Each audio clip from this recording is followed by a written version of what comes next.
A family is now suing the Lakeville School District and a school nurse after their daughter suffered a catastrophic brain injury. And Fox 9's Iris Perez joining us with details on this. So Iris, what happened here? Randy Kelsey, the nurse named in the suit, started at the Lakeville School District as a health assistant in 2002.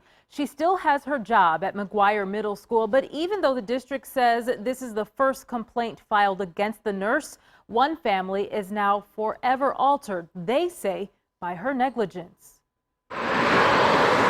Marquetta Silva and Kenyatta Bowen were confident their 14-year-old daughter Aaliyah was in good hands when they sent her to Lakeville's McGuire Middle School, until their world shattered on April 16th when, according to the complaint filed in federal court this week, Aaliyah sustained a catastrophic brain injury.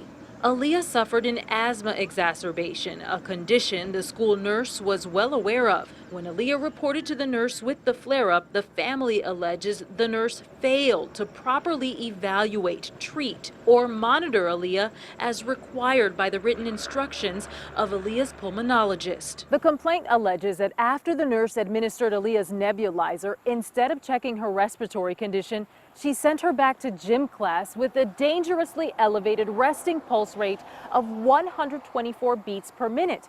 But doctors say some asthma medications like albuterol, which Aaliyah was given, can elevate your heart rate. Back in gym class, however, Aaliyah's airways narrowed until she couldn't breathe and lost consciousness. Aaliyah was deprived of oxygen for 30 minutes. As a result, the 8th grader sustained extensive brain damage and remains in a persistent vegetative state.